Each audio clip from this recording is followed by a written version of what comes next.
ជំ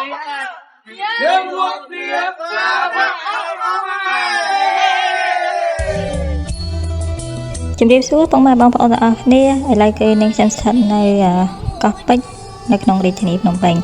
ថ្ងៃនេះគឺនឹងខ្ញុំបានមកចូលរួមទស្សនានៃពិព័រណ៍ផលិតផលខ្មែរដែលប្រារព្ធឡើងនៅកោះពេជ្រដោយពិព័រណ៍នេះប្រារព្ធឡើងរយៈពេល3ថ្ងៃគឺថ្ងៃទី26ដល់ថ្ងៃទី28ខែកញ្ញាដែលយើងឃើញថាសប្តាហ៍ថ្ងៃនេះផលិតផលខ្មែរគឺមានច្រើនប្រភេទណាស់ដែរដោយកំពុងតែប្រកួតប្រជែងគ្នានៅលើទីផ្សារដោយសប្តាហ៍ថ្ងៃនេះគឺយើងកំពុងតែធ្វើពលិកាផលិតផលថៃដូច្នេះហើយគឺមានការផលិតច្រើនឡើងនិងកើនឡើងជាលំដាប់ហើយការគ្រប់គ្រងគឺមានសន្ទុះយ៉ាងខ្លាំងក្លាពីសំណាក់បងប្អូនខ្មែរគ្រប់គ្នាផលិតផលទាំងនោះមិនត្រឹមតែមានជាគ្រឿងឧបភោគបរិភោគប្រើប្រាស់ប្រចាំថ្ងៃនោះទេគឺមានទាំងជាគ្រឿងអេឡិចត្រូនិកផងដែរហើយបើដើរចូលមកដល់ក្នុងសាលពិព័រណ៍វិញគឺយើងឃើញមនុស្សច្រើនកកមែនទែនគឺមកគាំទ្រនិងជំរុញនៃផលិតផលរបស់ជាតិយើងដូច្នេះហើយសូមពុកម៉ែបងប្អូនមកទស្សនានៃការតាំងពិព័រណ៍ផលិតផលខ្មែរនេះជាមួយនឹងអ្នកទាំងអស់គ្នា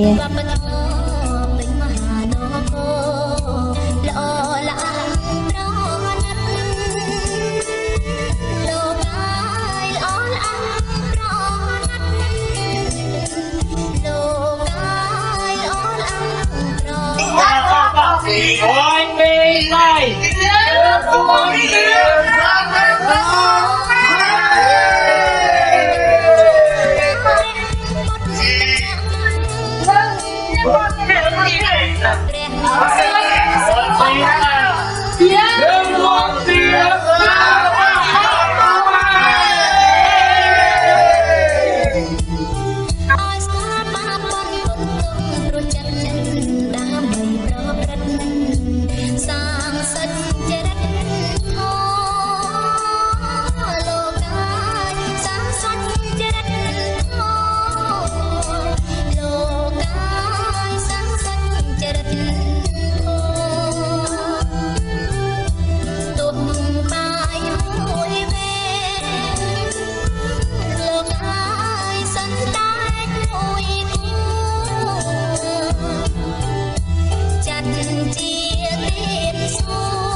Đạp ác các bà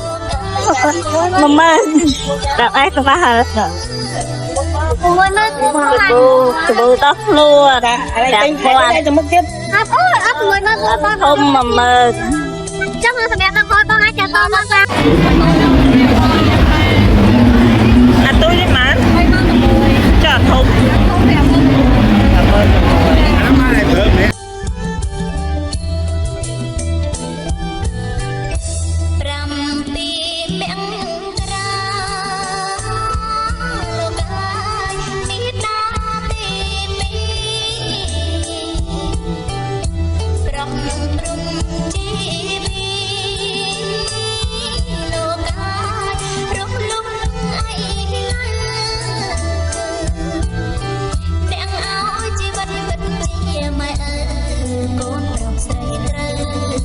luôn trong cái sau này của con nào rồi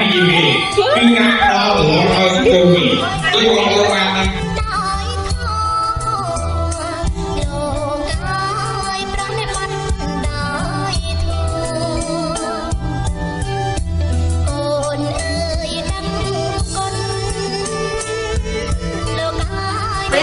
chiên chất sang sông điên là ở đây chui ngồi chặt từ sang cổ cho nên mong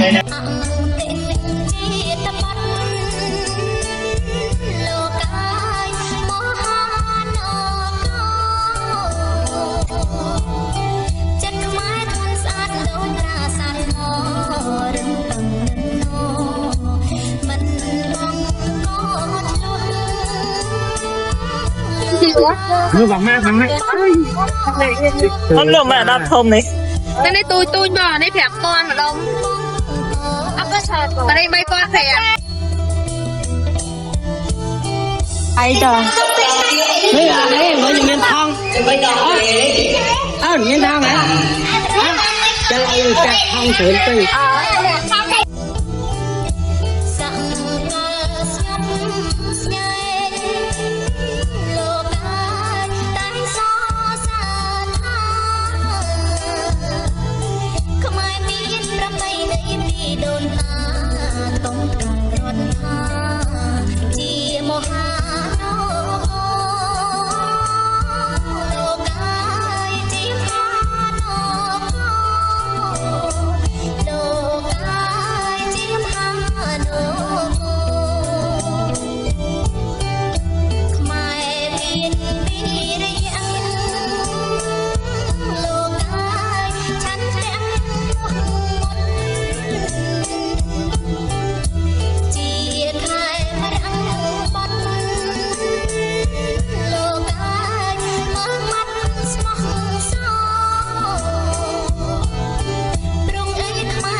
Hãy subscribe cho kênh Ghiền Mì Gõ để không bỏ lỡ